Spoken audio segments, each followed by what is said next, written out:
सभी को very very good morning. Gases state का फुल रिवीजन एमसीक्यूज के साथ में आज ये वीडियो आप जरूर देखिए, जिससे कि आपके बहुत सारे क्वेश्चंस के डाउट, बहुत सारी चीज़ें, बहुत सारे कन्फ्यूज़न भी खत्म होंगे और साथ ही साथ आपकी प्रिपरेशन होगी यूपी के साथ में DSSB examination, Bihar estate examination और साथ ही साथ बीपीएससी की भी बहुत सारी बातें हम आपसे डिस्कशन करेंगे।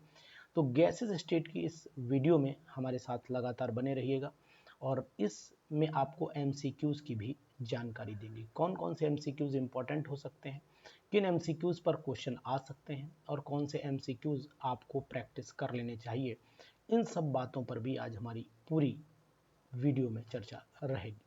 तो आप ज़रूर हमारे साथ में बने रहेंगे और इसके साथ ही साथ हम आपको ज़रूर बताएंगे कि एग्ज़ामिनेशन किस तरीके से अटेंड किया जाता है और कैसे क्रैक किया जाता है। इन दोनों चीज़ों में भी हम आपकी पूरी मदद करेंगे। तो आप भरपूर इस वीडियो का आनंद लीजिए और साथ में रिवीजन करिए गैसियस स्टेट का। चलिए शुरुआत कर लेते हैं। देखिए, गैसियस स्टेट में सबसे पहले तो आपको लॉ के बारे में पता ही है कि इसमें हम लोग कौन कौन से लॉ पढ़ लेते हैं। एक तो सबसे पहला लॉ ही है हमारा बॉयल्स लॉ। ठीक है, एक लॉ है हमारा बॉयल्स लॉ और बॉयल्स लॉ का फार्मूला भी आपको पता होना चाहिए कि बॉयल्स लॉ का फार्मूला क्या है। बॉयल्स लॉ का फार्मूला है P is equal to K upon V भी लिखते हैं और V volume is directly inversely proportional to the pressure applied, या फिर हम इसे P इज इनवर्सली प्रोपोर्शनल के साइन को अगर आप रिप्लेस कर देते हैं तो इनवर्सली प्रोपोर्शनल के साइन को रिप्लेस करने के बाद K इंटू P लिखते हैं और फाइनली इसको हम लोग P1 B1 is equal to P2 B2 भी लिख सकते हैं। तो इस फार्मूले को अधिकतर न्यूमेरिकल्स में हम लोग यूज़ करेंगे। इसी तरीके से नंबर 2 पर आ जाइए, जिसका नाम है चार्ल्स लॉ। अब यहाँ पर आपको बहुत बड़ी बात इसलिए नहीं कर रहा हूँ क्योंकि ये सब चीज़ें आपने आराम से क्लास 12th में भी पढ़ी होंगी। तो चार्ल्स लॉ को अगर मैं देखता हूँ तो चार्ल्स लॉ क्या बताता है कि volume is directly proportional to temperature होता है कांस्टेंट प्रेशर पर। तो V इज इक्वल टू यहाँ पर KT हो जाना चाहिए, या फिर V upon T is equal to K constant भी लिखा जाता है। और साथ ही साथ हम लोग लिखते हैं V1 upon T1 is equal to हो जाता है आपका V2 अपॉन T2। इस तरीके से इस फार्मूले को याद रखिएगा, जिसका नाम है चार्ल्स लॉ। और ये आपका ऊपर हो गया हमारा कौन सा लॉ हो गया, ये आपका बॉयल्स लॉ हो गया। बॉयल्स लॉ इसे दोबारा लिख देता हूँ, बॉयल्स लॉ को थोड़ा मोटे पेन से लिख देता हूँ यहाँ पर, जिससे आपको आसानी से याद रहे। तो ये हमारा हो गया आपका बॉयल्स लॉ। तो इस बॉयल्स लॉ में क्या था, चार्ल्स लॉ में क्या था, ये बातें आपको नॉर्मली पता थी। ग्राफिकल रिप्रेजेंटेशन हमने अपनी वीडियोस में अपने चैनल पर पढ़ाया हुआ है, तो वहाँ से उसको देखिएगा। एक ही यहाँ पर एब्सोल्यूट टेम्परेचर एक टर्म है, वो जरूर ध्यान रखिएगा, एब्सोल्यूट टेम्परेचर। अब ये एब्सोल्यूट टेम्परेचर 273 केल्विन वाली कंडीशन जो है उसको आप जरूर याद रखिएगा, क्योंकि यही एग्जामिनेशन में अधिकतर पूछी जाती है। तो इन चीज़ों का आप विशेष तौर से ध्यान रखिएगा। ठीक है, इसी के बाद आ जाता है एक Dalton's law of partial pressure. उससे पहले आप एवोगैड्रोज लॉ को जरूर ध्यान रखें, एवोगैड्रोज लॉ। अब एवोगैड्रोज लॉ में क्या आ जाता है, एवोगैड्रोज लॉ में वॉल्यूम जो होता है वो नंबर ऑफ मोल्स पर डिपेंड करता है, यानी कि V is equal to KN हो जाता है। यानी हम लिख सकते हैं V1 upon N1 is equal to यहाँ पर V2 अपॉन N2 लिखा जा सकता है। एवोगैड्रोज लॉ के बाद एक जनरल गैस इक्वेशन भी पढ़ते हैं, तो यहाँ पर हेडिंग बना लेते हैं हम लोग general gas equation. Full revision हो जाएगा, एक बार साथ बने रहिए। जनरल गैस इक्वेशन, अब ये जनरल गैस इक्वेशन में P1 B1 upon T1 is equal to था हमारा P2 B2 अपॉन T2। तो इसमें क्या कंडीशन आपको बनाने की कोशिश कर रहा हूँ, यहाँ पर बताने की कोशिश कर रहा हूँ कि इन पर न्यूमेरिकल पॉइंट ऑफ व्यू से इन फैक्टर्स को ध्यान रखेंगे आप, क्योंकि केल्विन में ही टेम्परेचर को केल्विन में रखिएगा, प्रेशर को एटमॉस्फेयर में रखिएगा, और ज़्यादातर mmHg में भी रखा जाता है। और आर की वैल्यू पर विशेष ध्यान देंगे, लेकिन आर की वैल्यू पर तब ध्यान देंगे जब हम लोगों को आइडियल गैस इक्वेशन पता हो।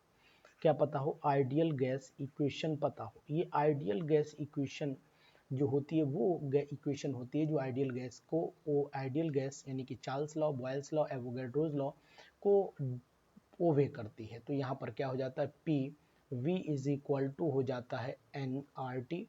एन की वैल्यू आपको पता है कि P V is equal to N की वैल्यू होती है डब्ल्यू अपॉन एम, यानी कि मास अपॉन मोलर मास हो जाता है। तो यहाँ पर लिख देता हूँ W upon M R T.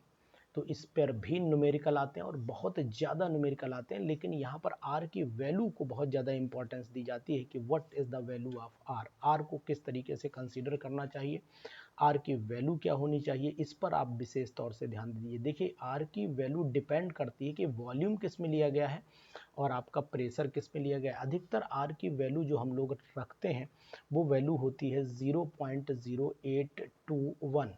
Unit जरूर ध्यान रखिएगा, लीटर हो गया, लीटर एटमॉस्फेयर पर केल्विन पर मोल, लीटर एटमॉस्फेयर पर केल्विन पर मोल। अब मोल अगर नहीं भी लिख रहे हो तो कोई दिक्कत नहीं है, लेकिन ये बात ध्यान दीजिए कि वॉल्यूम लीटर में होना चाहिए।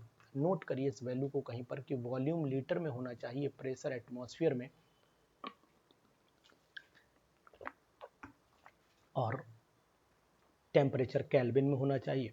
इसी तरीके से अगर यहाँ लीटर एटमॉस्फेयर की जगह हम लोग बार यूज़ कर लेते हैं, लीटर एटमॉस्फेयर की जगह बार यूज़ कर लेते हैं, तो कुछ नहीं करना है आपको, केवल थोड़ा सा चेंज करना है। R इज इक्वल टू हो जाता है 0.083 हो जाएगा, यहाँ पर लीटर ही रहेगा, यहाँ पर बार हो जाएगा, यहाँ पर केल्विन और यहाँ पर मोल हो जाना चाहिए,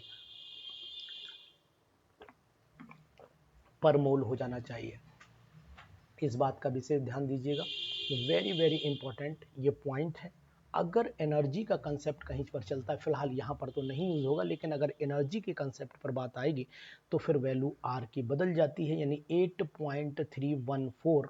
और आगे आपको पता होना चाहिए कि ये वैल्यू आपकी जूल पर केल्विन पर मोल में जाती है। तो यहाँ जूल पर केल्विन पर मोल चलती है, लेकिन जूल को अगर आप चाहें तो किलो जूल में भी कन्वर्ट कर सकते हैं, तो अपने हिसाब से 10⁻³ से मल्टीप्लाई कर लीजिएगा। ये वैल्यू बहुत इंपॉर्टेंट है, वैल्यूज को नोट कर लीजिएगा, ठीक है, ध्यान दीजिए। इसी के बाद आइडियल गैस इक्वेशन जब आ जाती है, तो आइडियल गैस इक्वेशन के बाद हम लोगों को एक लॉ और पढ़ना चाहिए, जिस लॉ को हम लोग बोलते हैं ग्राहम्स लॉ ऑफ डिफ्यूजन। अब ये ग्राहम्स लॉ ऑफ डिफ्यूजन भी एग्जामिनेशन में, और आपको एक लॉ और पढ़ना पड़ेगा जिसका नाम है Dalton's law of partial pressure. देखिए सबसे पहले तो आप डाल्टन्स लॉ की बात कर लो, ज़्यादा सही रहेगा। तो Dalton's law of partial pressure कहता क्या है, Dalton's law of partial pressure, Dalton's law of partial pressure. ये Dalton's law of partial pressure क्या कहता है, देखिए अगर मान लीजिए हमने एक कंटेनर में डिफरेंट गैसेस ले ली, डिफरेंट गैसेस जो नॉन रिएक्टिव गैसेस हैं, जो आपस में रिएक्शन नहीं कर रही हैं, अगर वो नॉन रिएक्टिव गैसेस आपस में रिएक्शन नहीं कर रही तो फिर कंटेनर में जो प्रेशर क्रिएट होगा वो डिपेंड करेगा हर गैस के प्रेशर के ऊपर, जो पार्शियल प्रेशर गैस डेवलप कर रही है उसके ऊपर डिपेंड करेगा। तो इसलिए आपको ये चीज़ ध्यान देनी पड़ेगी कि हमें ये छोटी छोटी बातों पर ध्यान नज़र दौड़ानी पड़ेगी। अब मान लेते हैं थोड़ी देर के लिए कि हमने अगर यहाँ पर प्रेशर टोटल निकालना चाहिए, मान लीजिए अगर सपोज कर ले कोई गैस पी ए है, तो P A is equal to P naught, भाई प्रेशर के ऊपर डिपेंड करेगी, तो ये बात ध्यान दीजिएगा, पी नॉट इंटू चाहिए हो जाएगा, ठीक है। इसी तरीके से प्रेशर अगर मान लो बी का है तो बी का हो जाएगा आपका पी नॉट बी इंटू चाई बी हो जाएगा। तो अब आपको Dalton's law of partial pressure कहता क्या है, ये चीज़ भी आपको याद रहनी चाहिए, टोटल प्रेशर के ऊपर डिपेंड करेगा। अब यहाँ ये तो आपने जो देखा ये कंडीशन राउल्ट्स लॉ से चल दी, मोल फ्रैक्शन पर डिपेंड करता है, मैंने ये चीज़ आपको बताने की कोशिश की। लेकिन अब मान लीजिए सपोज कर लेते हैं कि गैस आपके पास पी ए है, तो इसका मतलब ये हो जाएगा यहाँ पर N upon V R T हो जाएगा, और N अगर A है तो नंबर ऑफ मोल्स भी यहाँ पर A ही आएंगे। इसी तरीके से प्रेशर V का अगर हम लोग देखेंगे तो एन वी अपॉन यहाँ नीचे वी आर टी आ जाएगा, एंड सो ऑन, ये चलता रहेगा। तो इसको अगर निकालना पड़ेगा तो पी टोटल जो हमारा निकल करके आएगा, जैसे कि राउल्ट्स लॉ बताता था कि पी टोटल जो होता है P A plus P B पर डिपेंड करता है, उसी तरीके से यहाँ पर भी P total P A plus P B पर ही डिपेंड करेगा। अगर सी है तो सी पर डिपेंड, उसको भी हम लोग जोड़ देंगे तो टोटल प्रेशर हमारा निकल करके आ जाता है। ये मैथमेटिकल कैलकुलेशन हो जाती है। वैसे तो राउल्ट्स लॉ आपको पता ही, Dalton's law of partial pressure आपको पता ही है कि जो टोटल प्रेशर गैस का एक्सर्ट किया जाता है गैसेस के द्वारा, जो मतलब गैस आपस में इंटरेक्ट नहीं करती हैं, रिएक्शन नहीं करती हैं, तो टोटल प्रेशर उनके ईच कंस्टिट्यूएंट पार्टिकल्स के ऊपर डिपेंड करता है। तो हम मान लीजिए वहाँ पर कंटेनर है, सपोज कर लेते हैं इस कंटेनर में कोई गैस ए है, कोई गैस बी है, कोई गैस सी है, तो इन सब का ए ने कितना प्रेशर लगाया, बी ने कितना लगाया, सी ने कितना लगाया, तो पी टोटल यहाँ पर आपका पी ए पर डिपेंड करेगा, बी पर डिपेंड करेगा और सी पे, यानी कि ये इसका भी पी जोड़ेगा, सबके प्रेशर जोड़ दीजिए, ऑटोमेटिकली आपको वैल्यू पता लग जाएगी। इस बात का आपको ध्यान देना चाहिए, इंपॉर्टेंट पॉइंट है, इंपॉर्टेंट पॉइंट है और इसको आप जरूर कहीं पर नोट कर लीजिए। समझ रहे हैं बात को? चलिए अब हम लोग प्रेशर जब पता लग जाए, इसी तरीके से हम इसमें अगर प्रेशर की वैल्यू पुट कर दें तो Na/VRT रख देते हैं एंड सो ऑन, इस तरीके से वैल्यू पुट करके भी कैलकुलेशन कर सकते हैं। तो ओवरऑल हम लोग फाइनल अगर पी टोटल निकाल लेते हैं तो P total is equal to यहाँ पर मान लीजिए Na/VRT हो जाता है, यहाँ पर प्लस में NB/VRT हो जाता है, इसी तरीके से ऑन कर दीजिए तो पी टोटल जो निकल करके आएगा RT/V तो कॉमन ले लीजिए, यहाँ पर नंबर ऑफ मोल्स जोड़ते चले जाइए, Na, NB, NC and so on आगे तक जोड़ दीजिए तो आपको टोटल प्रेशर पता लग जाएगा। इंपॉर्टेंट है, रिवाइज कर लीजिए आसानी से, अच्छा फार्मूला है।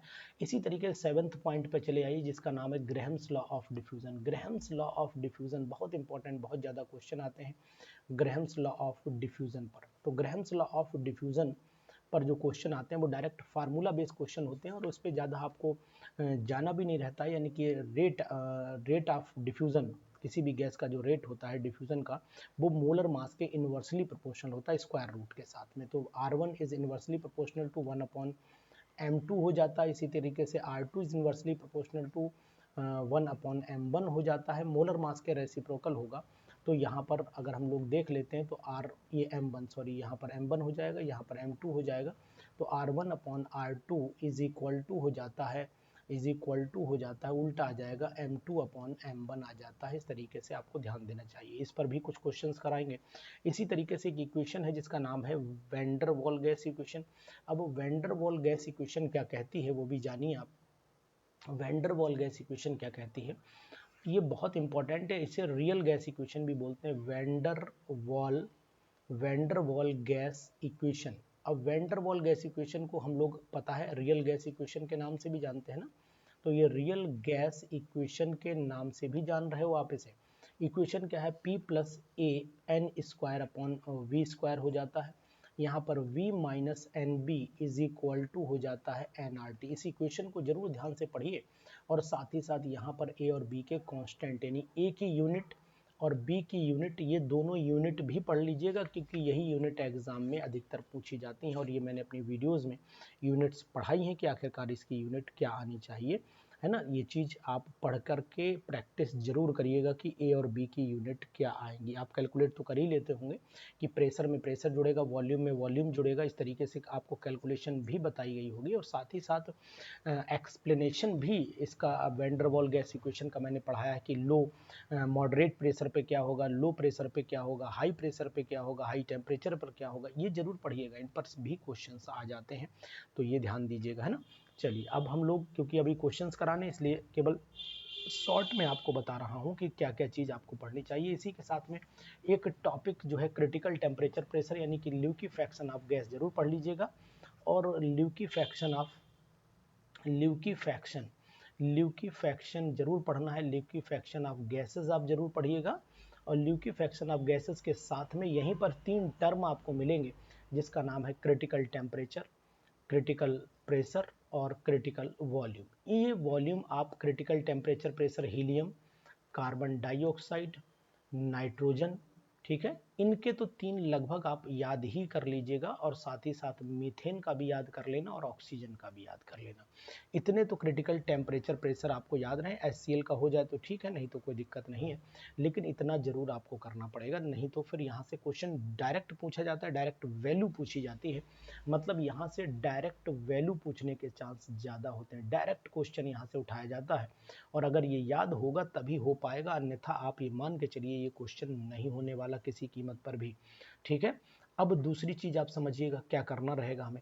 दूसरी चीज़ ये है कि इसी के साथ में आपको काइनेटिक थ्योरी ऑफ गैसेस जरूर पढ़ लेनी। काइनेटिक थ्योरी ऑफ गैसेस पर आप इंपॉर्टेंट लगा लीजिए और पीजीटी लिख लीजिए, इसके ऊपर पीजीटी लिख लीजिए और यहाँ लिख देता हूँ काइनेटिक थ्योरी ऑफ गैसेस। तो यहाँ पर लिखा मैंने काइनेटिक थ्योरी ऑफ गैसेस। अब काइनेटिक थ्योरी ऑफ गैसेस में क्या होता है आपको थ्योरी भी पता होगी, क्या है कि kinetic energy is equal to हो जाता है आपका, kinetic energy is equal to अगर हम कैलकुलेट करना चाहते हैं तो 3/kT आपको पता ही है, वैसे तो हाफ एम बी स्क्वायर का फार्मूला आपको पता है। तो kinetic energy is equal to half M V square का फार्मूला जनरल फार्मूला है, ठीक है। इस फार्मूले की मदद से भी आप लोग काइनेटिक गैस इक्वेशन निकाल सकते हैं। अब काइनेटिक गैस इक्वेशन निकालने के लिए पूरा डेरिवेशन मैंने वीडियोस में कराया हुआ है, ठीक। काइनेटिक एनर्जी पर मॉलिक्यूल भी कैलकुलेट कर लीजिए, PV is equal to 1/3 mn U square वाला फार्मूला भी आपको पढ़ाया गया है। उसकी मदद से आपको काइनेटिक गैस इक्वेशन निकालनी पड़ेगी। तो काइनेटिक गैस इक्वेशन क्या होती है, काइनेटिक गैस इक्वेशन, ये काइनेटिक गैस इक्वेशन है क्या, kinetic gas equation PV is equal to हो जाएगा 1/3 mn स्क्वायर, और है ना, इसको सॉल्व कर लीजिएगा। भाई जो 1/m की वैल्यू अगर यू स्क्वायर की वैल्यू आप पुट कर लेते हैं तो आप आसानी से काइनेटिक एनर्जी का मतलब वैल्यू पुट कर लीजिए, तो हाफ एम बी स्क्वायर होता है, उसको पुट करके आप निकाल सकते हो, फार्मूला आपका निकल करके आ जाएगा। तो यहाँ पर प्रेशर वॉल्यूम जो है वो डायरेक्टली प्रोपोर्शनल टू टेम्परेचर आता है। अगर हम यहाँ पर देखना चाहें तो P V is equal to 2/3, भाई हाफ एम बी स्क्वायर की वैल्यू पुट करोगे तो 2/3 काइनेटिक एनर्जी के डायरेक्टली प्रोपोर्शनल आ ही जाएगा। तो इस तरीके से काइनेटिक एनर्जी भी टेम्परेचर पर डिपेंड करती है, पीबी भी टेम्परेचर पर डिपेंड करता है। ये मैंने चार्ल्स लॉ बॉयल्स लॉ की मदद से भी आपको समझाया था अभी। इसी तरीके से अगर आप नोट करना चाहो तो आपको काइनेटिक गैस इक्वेशन को अगर कॉमनली वे में देखना चाहते हो तो P V is equal to जो 1/3 mn स्क्वायर है, इससे आप एक रिलेशन और भी निकाल सकते हैं काइनेटिक गैस इक्वेशन में। अगर u इज इक्वल टू लिखना चाहो √3p/रो भी लिख सकते हो। यहाँ पर रो क्या है, डेंसिटी हो जाती है, मास अपॉन वॉल्यूम को हम लोग डेंसिटी भी बोलते हैं। तो इस तरीके के इक्वेशन को भी आप यूज कर सकते हैं, ध्यान दीजिएगा, है ना। अगर कंप्रेस जो है कंप्रेसिबिलिटी फैक्टर पे बात करें तो इस पर क्वेश्चन लगभग हर पीजीटी एग्जामिनेशन में आ जाता है। कंप्रेसिबिलिटी फैक्टर यानी जेड की बात कर रहा हूँ, जेड इज इक्वल टू हो जाता है PB/RT, Z is equal to PB/RT। भाई PB is equal to RT होता है तो RT को नीचे ले आइए तो ये फार्मूला आ जाता है। अगर आइडियल गैस इक्वेशन है तो आइडियल गैस इक्वेशन के लिए तो जेड की वैल्यू 1 हो जाती, बाकी सभी के लिए लेस देन मोर देन 1 हो सकती है, इस पे भी आप ध्यान दीजिएगा। उसके बाद आपको 3 वेलोसिटी भी पढ़ी होगी आपने, रूट मीन स्क्वायर वेलोसिटी को पढ़ लीजिएगा, मोस्ट प्रोबेबल वेलोसिटी को पढ़ लीजिएगा और साथ ही साथ आप जो है एवरेज वेलोसिटी को पढ़ लीजिएगा। तीनों का रिलेशन भी आप जरूर ध्यान से पढ़ना। तो यहाँ पर मैंने आपको बताया था रूट मीन स्क्वायर वेलोसिटी है एक आपकी मोस्ट प्रोबेबल वेलोसिटी है और एक आपकी एवरेज वेलोसिटी है, एवरेज वेलोसिटी। इन वेलोसिटी का फार्मूला भी डायरेक्ट पूछ सकते हैं। रूट मीन स्क्वायर तो यानी कि 3RT/m लिखते हैं, रूट मीन स्क्वायर को हम क्या लिखते हैं, 3 लेटर ना, 1 2 3, तो अंडर रूट में यहाँ पर आप 3 लगा लीजिए, बाकी RT/m तो रहना ही रहना है। यहाँ पर केवल 2 ही लेटर हैं तो 2RT/m रहना ही रहना है। एवरेज, और इसे हम लोग बोलते हैं एवरेज पाई वेलोसिटी, तो अंडर रूट में एवरेज में लेटर गिनो 1 2 3 4 5 6 7 और पाई, एवरेज पाई जब बोलते हैं तो हम लोग यहाँ पर 8 हो जाता है, तो 8RT/m यहाँ पर नोट कर लेते हैं। तो यहाँ पर हो गया आपका 8RT/m हो गया। इस तरीके से 8RT/m आप लिख सकते हो। सभी का अगर रिलेशन चाहो तो रिलेशन भी कैलकुलेट करके आप नोट कर सकते हो। जैसे कि मान लीजिए अगर हम रिलेशन डिफरेंट टाइप्स की वेलोसिटी का देखते हैं तो फिर आप देखेंगे 1:2 जो रिलेशन आता है वो 1:1.128 है, शायद 1:8 ही 1.128 है, 1:8 रेशियो 1.224 आ जाता है। इस तरीके से हम देख लेते हैं। अब यहाँ पर जो हमने रेशियो निकाला है, ये जो रेशियो निकाला है ये किस चीज़ पर डिपेंड करता है, यानी कि अगर हम काइनेटिक थ्योरी को कंसीडर करते हैं तो काइनेटिक थ्योरी के अकॉर्डिंग हम लोग निकालते हैं। जो एल, अगर मान लेते हैं ये जो पहली वाली है ये मोस्ट प्रोबेबल वेलोसिटी है, पहली वाली मोस्ट प्रोबेबल वेलोसिटी को बोलते हैं, इसे एवरेज बोलेंगे, और लास्ट वाले में बची आपकी रूट मीन स्क्वायर वेलोसिटी। तो ध्यान दीजिएगा ये आपकी MP हो गई मोस्ट प्रोबेबल, ये आपकी हो जाती है एवरेज वेलोसिटी और ये आपकी रूट मीन स्क्वायर वेलोसिटी हो जाती है। ठीक है, याद रखिएगा, इस पर भी कुछ क्वेश्चंस हम लोग डिस्कशन करेंगे। तो आइए अब इन्हीं फार्मूले को ध्यान में रखते हुए हम कुछ इम्पोर्टेंट एमसीक्यूज की जानकारी ले लेते हैं, और वो एमसीक्यूज जो आपकी कंपटीशन के लेवल पर एग्ज़ाम में हेल्प करने के लिए तैयार होंगे, यानी कि बहुत ही अच्छे एमसीक्यूज मैं आपके साथ डिस्कशन करने जा रहा हूं। तो इन एमसीक्यूज को ज़रूर अपने पास नोट करके रखिए और ये एमसीक्यूज आपके लिए बेनिफिट होंगे। ठीक है, चलिए आइए प्रैक्टिस कर लेते हैं एमसीक्यूज की।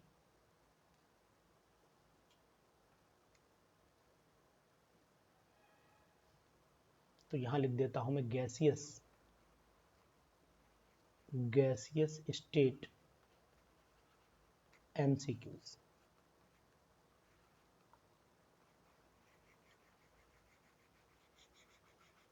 ठीक है, अब गैसियस स्टेट एमसीक्यूज में क्वेश्चन नंबर 1 आपके सामने है। आप भी बताते चलिए, हम भी कोशिश करते चल रहे हैं। ठीक है, इंपॉर्टेंट होगा। ये क्वेश्चंस जो हैं वो सभी पेपर में आने की कैपेसिटी में रहेंगे। देखिए क्वेश्चन नंबर 1 क्या है, if Z is a compressibility factor,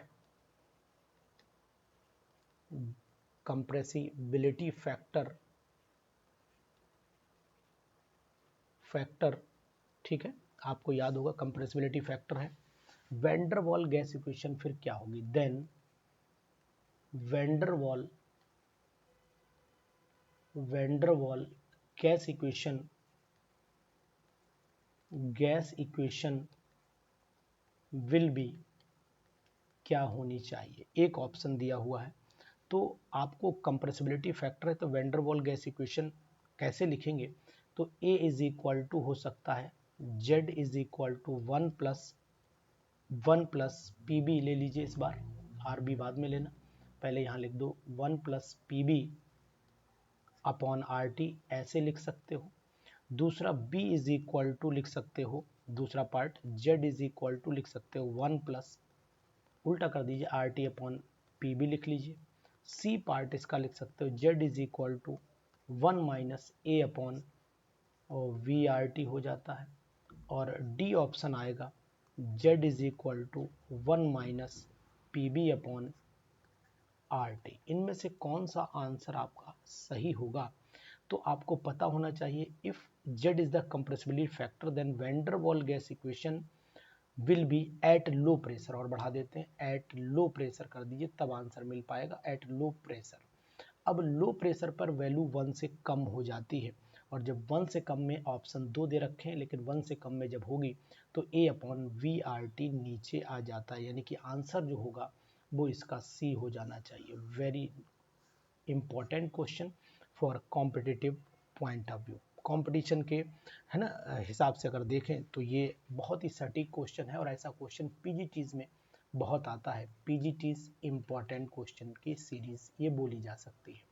इसी के साथ चले आइए क्वेश्चन नंबर 2 पर। क्वेश्चन नंबर 2, ये क्वेश्चन नंबर 2 क्या कहता है, द कंप्रेसिबिलिटी फैक्टर, अच्छा क्वेश्चन है, the compressibility factor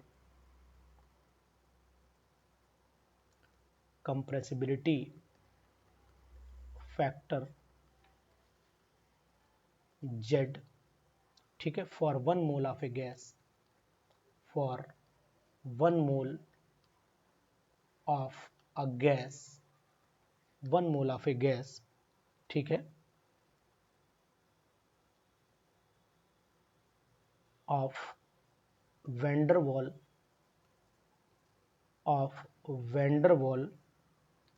gas for negligible a value. अगर ए की वैल्यू को नेग्लिजिबल कर दें तो ऑप्शन क्या होगा, जेड की वैल्यू क्या होगी, यानी 1 हो सकती है, क्या जेड की value VP upon R T हो सकती है, क्या जेड की वैल्यू सी पार्ट अगर मैं ले लेता हूँ 1 plus P V upon R T होगी, क्या डी ऑप्शन इसका 1 minus V P upon R T हो जाए।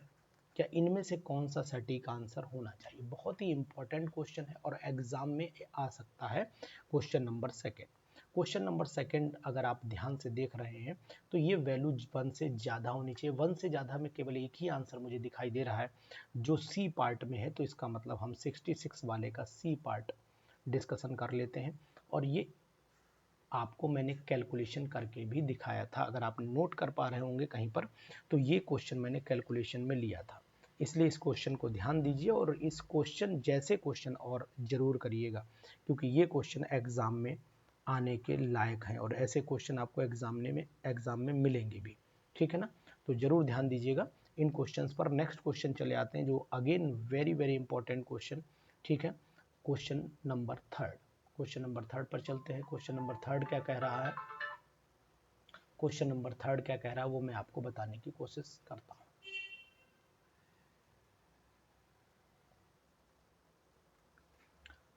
अब ये क्वेश्चन नंबर हमारा सेकंड था, बहुत ही इंपॉर्टेंट क्वेश्चन था। इसी कैटेगरी के क्वेश्चन आपको यहाँ पर मिलेंगे और ये क्वेश्चन आप ध्यान से इनकी प्रैक्टिस जरूर करते रहिए। क्वेश्चन नंबर थर्ड पर आइए। थर्ड क्वेश्चन क्या कह रहा है वो भी समझने की कोशिश करते हैं। इजी क्वेश्चन है, नॉन न्यूमेरिकल भी बोल सकते हैं।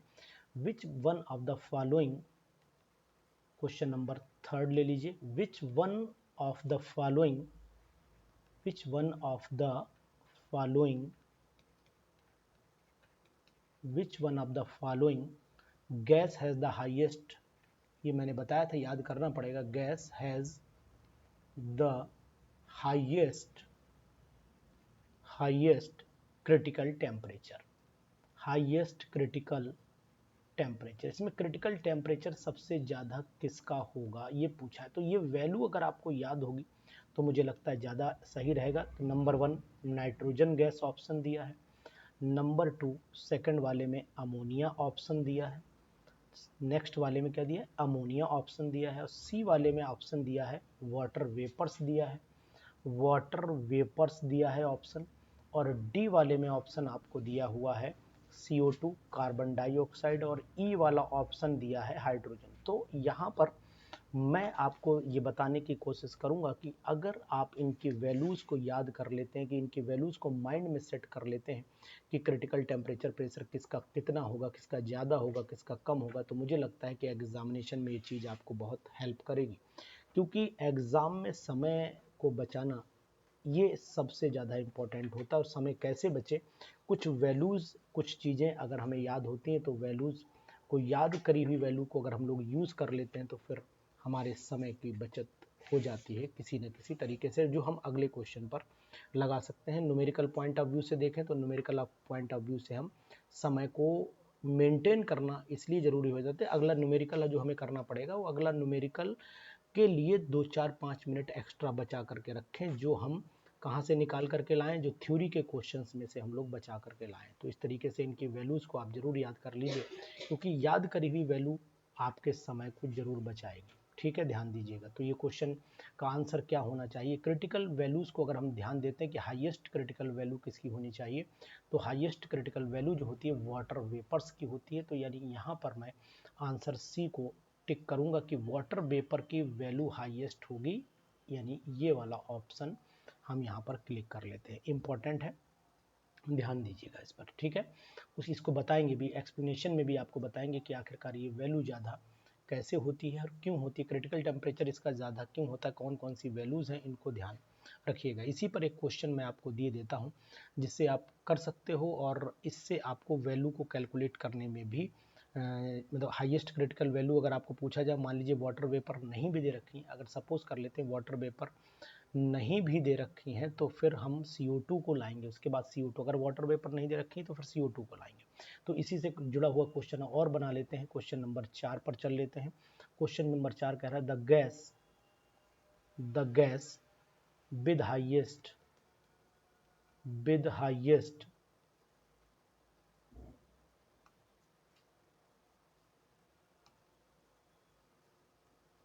विद हाइएस्ट क्रिटिकल टेम्परेचर, यहाँ पर भी हाई पूछा है लेकिन यहाँ पर वाटर वेपर इस बार नहीं दिए। तो ए का जो ऑप्शन है वो हाइड्रोजन हो जाएगा, बी का ऑप्शन जो है वो आपका हीलियम दिया हुआ है, सी का ऑप्शन जो है वो नाइट्रोजन दिया है, और डी का ऑप्शन यहाँ पर कार्बन डाइऑक्साइड दिया हुआ है।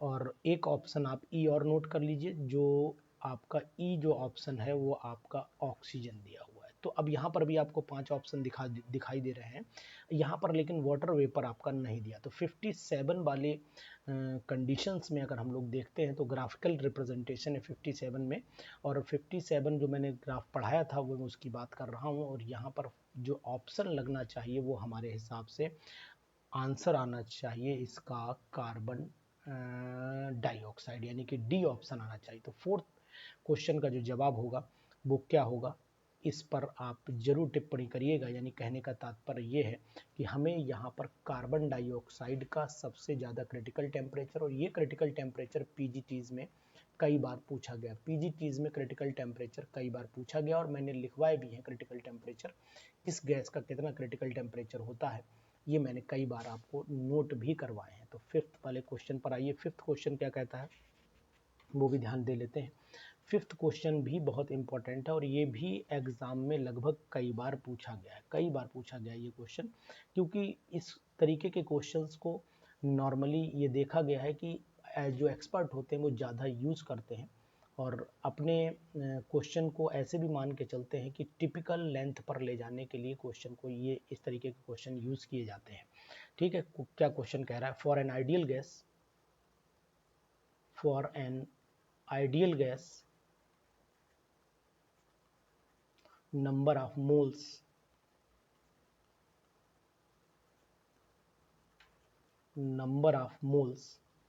per liter in terms of its pressure P, its pressure P, यहाँ लिखा है gas constant R and temperature T is। तो आइडियल गैस के लिए अगर हम लोग गैस कांस्टेंट की बात करते हैं, टेम्परेचर यहाँ पर T है, और 1 मोल गैस ले ली जाए, तो आपको नंबर ऑफ मोल्स पर लीटर की बात कर रहा हूँ, तो वॉल्यूम यहाँ पर 1 लीटर कर दिया गया है।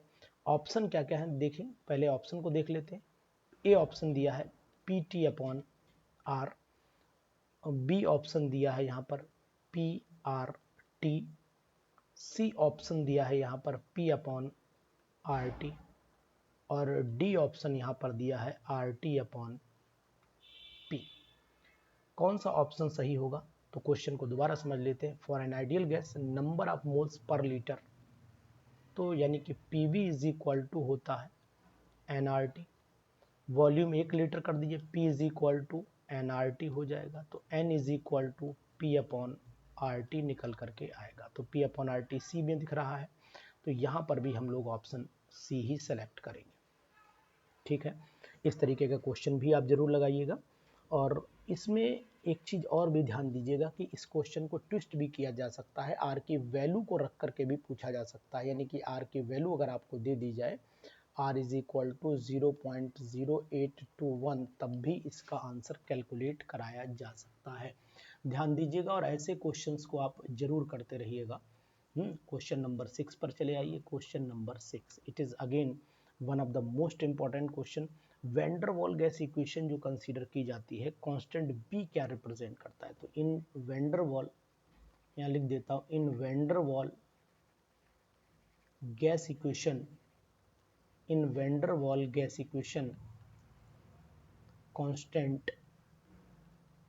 Constant B represents, constant B represent, ये कांस्टेंट बी क्या रिप्रेजेंट करता है वो भी आपको बताता हूँ। सबसे पहला ऑप्शन ए ऑप्शन दिया है। ए ऑप्शन क्या दिया है, इंटरमॉलिकुलर रिपल्सन दिया है, तो यहाँ लिख देता हूँ इंटरमॉलिकुलर रिपल्सन हो जाता है, इंटरमॉलिकुलर रिपल्सन। बी ऑप्शन जो है इंटरमॉलिकुलर अट्रैक्शन कर देते हैं, इंटरमॉलिकुलर अट्रैक्शन कर देते हैं, इंटरमॉलिकुलर अट्रैक्शन। और सी ऑप्शन में volume occupied volume occupied by molecules हो जाता है, मॉलिक्यूल्स हो जाता है। और डी ऑप्शन जो है वो कोलिजन पर यूनिट वॉल्यूम हो जाता है। तो यहाँ लिख देता हूँ कोलिजन पर यूनिट वॉल्यूम। तो इसमें कौन सा आंसर सेलेक्ट करेंगे हम लोग, कौन से आंसर को ज़्यादा प्रेफरेंस देंगे? तो यहाँ आप देखिए एक्चुअली में V जो होता है वॉल्यूम से जुड़ा हुआ है, यानी कि V माइनस एन बी हो जाता है, तो रिड्यूस्ड वॉल्यूम होता है। तो रिड्यूस वॉल्यूम तभी होगा जब वॉल्यूम कुछ ऑक्यूपाई कर लिया जाएगा नंबर ऑफ मॉलिक्यूल्स के थ्रू। तो यहाँ पर volume occupied by the molecules, जिसे हम लोग रिड्यूस्ड वॉल्यूम के नाम से भी जानते हैं। तो यहाँ पर आप रिड्यूस्ड वॉल्यूम भी लिख सकते हो, रिड्यूस्ड वॉल्यूम भी आप लिख सकते हो। ठीक है, इसी के बाद क्वेश्चन नंबर 7 पर आ जाते हैं। क्वेश्चन नंबर 7 क्या कहते हैं वो चीज़ ध्यान दीजिएगा। क्वेश्चन 7 भी बहुत इंपॉर्टेंट क्वेश्चन है, और ये क्वेश्चन भी एग्जामिनेशन में, पीजीटीज के एग्जामिनेशन में कई बार आ चुका है। देखिएगा क्या कह रहा है क्वेश्चन, इजी है ना। वैन डर वाल गैस बिहेव आइडियली, तो जेड की वैल्यू कब क्या हो जाएगी? तो ये क्वेश्चन नॉर्मल तो दिख ही रहा है, लेकिन ये क्वेश्चन आपको परेशान जरूर करेगा। यहाँ पर लिख देता हूँ अ वैन डर वाल गैस इक्वेशन, अ वैन डर वाल gas equation, a van der Waal gas equation behave ideally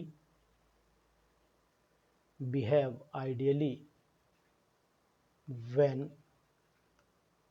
number A option, A option कह रहा है volume is very low, the volume is very low. B option temperature is very high, the temperature is very high. C जो है pressure is very low, the pressure is very low. और D option दिया है temperature, pressure, volume very high. सभी pressure, temperature and volume all are high, all are high. तो यहाँ पर हम लोगों को क्या ऑप्शन लेना चाहिए? 7th क्वेश्चन, बहुत ही इंपॉर्टेंट क्वेश्चन है, समझना पड़ेगा इसको कि वैन डर वाल गैस इक्वेशन आइडियल की तरह तब हो जाएगी जब प्रेशर कितना हो जाए। देखिए अगर हम यहाँ पर लिखते हैं ए, अगर आपको इक्वेशन याद है तो यहाँ पर इक्वेशन लिखी जाती है P plus A N square upon V square, यहाँ पर हो जाएगा V minus N B is equal to N R T. तो अगर हम लोग यहाँ पर प्रेशर को ज़्यादा कर दें, हाई प्रेशर कर दें, तो गैस के मॉलिक्यूल बहुत कम एरिया कवर करेंगे और जेड की वैल्यू जो इक्वल टू, ठीक है। तो ये वैसे आपको एक्सटेंडेड कंडीशन में पढ़ाया भी गया था कि प्रेशर वेरी लो कर दिया जाए, very low, pressure very low कर दिया जाए। हाई नहीं, वेरी लो करेंगे तो फिर गैस के मॉलिक्यूल डिस्टर्ब हो जाएंगे। तो ये इसका मतलब हुआ कि वैन डर वाल गैस इक्वेशन आइडियल जैसी बिहेव करनी चाहिए। तो यहाँ पर हम लोग क्वेश्चन नंबर इसमें आंसर लगा लेते हैं सी कि द प्रेशर इज वेरी लो। यहाँ पर प्रेशर वेरी लो करना पड़ेगा, लो प्रेशर नहीं आना चाहिए, ध्यान दीजिएगा, लो प्रेशर ना आए, वेरी लो प्रेशर होना चाहिए। क्वेश्चन नंबर 8 पर आ जाते हैं। क्वेश्चन नंबर 8 क्या कह रहा है उसको भी हम लोग समझते हैं। देखिए अगर यहीं पर आपसे कहा जाए compressibility factor real gas high pressure पे क्या होगा, कंप्रेसिबिलिटी फैक्टर रियल गैस का हाई प्रेशर पर क्या होगा, तो वैसा क्वेश्चन भी शायद मैंने ऊपर आपको करवा रखा है, देखिएगा यहाँ पर करवाया होगा शायद। The compressibility factor for 1 mole of a gas negligible पर करवाया है, और वेरी लो प्रेशर पर करवाया, एक हाई पर आप और कर लीजिए क्योंकि ये क्वेश्चन भी आने की संभावना बन सकती है। तो यहाँ लिख देता हूँ the compressibility factor, the compressibility factor at high pressure, at high pressure, A option दूंगा 1, बी ऑप्शन दूंगा यहाँ पर 1 plus P V upon R T, C option दूंगा 1 minus P V upon R T, और डी ऑप्शन दूंगा 1 plus R T upon P V. इनमें ध्यान दीजिएगा। तो ये आपके फैक्टर्स हैं, इनमें कौन सा फैक्टर आप आंसर सही बताएंगे। इसमें जो आंसर सही होना चाहिए, जब हाई प्रेशर होता है तो वैल्यू 1 से कम हो जाती है, और 1 से कम में केवल एक ही वैल्यू दे रखी, वो भी ऑप्शन आपको सी ही दिखाई दे रहा है। तो यहाँ पर भी ऑप्शन मैंने सी ही कलेक्ट कर लिया। तो ध्यान दीजिएगा, ये बाई चांस की बात है कि अधिकतर आंसर जो है वो सी में ही सिलेक्टेड है, क्योंकि ये क्वेश्चंस ऐसे हैं जो एग्जामिनेशन में आए हुए हैं। नेक्स्ट, बॉयल्स लॉ पर भी एक तरीके की क्वेश्चन का चेंज किया गया है, जो भी पीजीटीज में आया था वो क्वेश्चन भी आप ध्यान दीजिए, क्वेश्चन नंबर 9 हो जाता है। क्वेश्चन नंबर 9 जो पीजीटीज में कई बार आया, और इसको आप ध्यान रखिएगा। Equation of Boyle's law,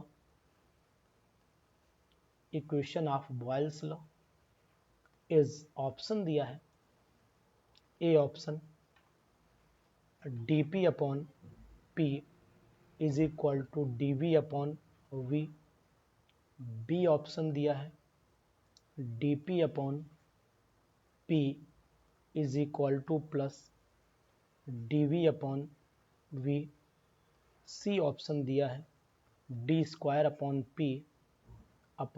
p is equal to plus का dv अपॉन dt, और डी ऑप्शन दिया है D square upon p upon p is equal to D square v upon dt। इतने ऑप्शन दिए हुए हैं। अच्छा क्वेश्चन है, इंपॉर्टेंट क्वेश्चन है, तो इस क्वेश्चन का जवाब आपको लगाना चाहिए कि आखिरकार जवाब इसका क्या होगा।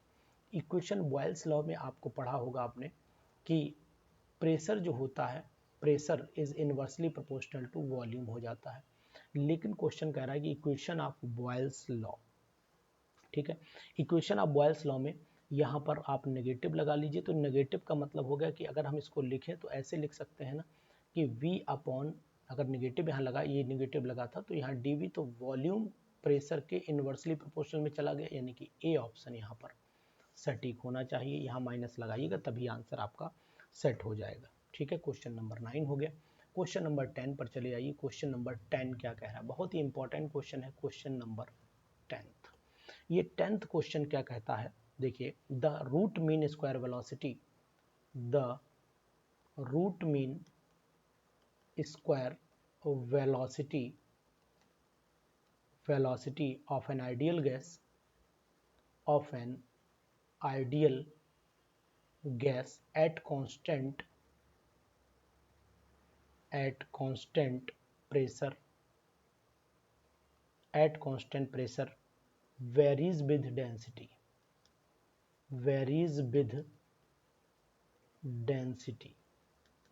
डेंसिटी के साथ में वेरी करेगी। तो ए ऑप्शन में हो गया आपका डी स्क्वायर, बी ऑप्शन में हो गया डी, सी ऑप्शन में हो गया आपका रूट डी, और डी ऑप्शन में हो गया 1/√d। ये ऑप्शन आपके सामने लगा दिए मैंने। तो इस क्वेश्चन का जवाब आपको देना पड़ेगा, और ये क्वेश्चन इंपॉर्टेंट भी है। देखो, रूट मीन स्क्वायर वेलोसिटी आपको पता है RMS इज इक्वल टू हो जाता है 3RT अपॉन m, यानी कि यहाँ लिख देता हूँ 3RT अपॉन m, मोलर मास।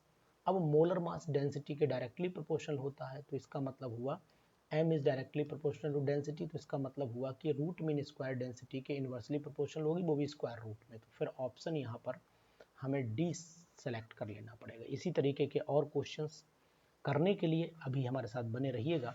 हम आपको अगली वीडियो में गैसियस स्टेट के कुछ और इम्पोर्टेंट क्वेश्चन से वाकिफ कराएंगे।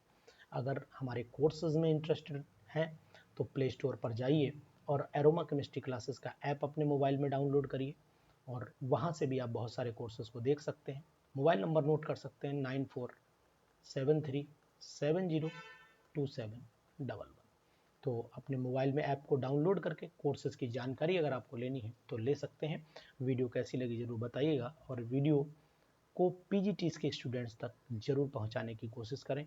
इसकी PDF आपको टेलीग्राम ग्रुप पर मिल जाएगी। Thank you.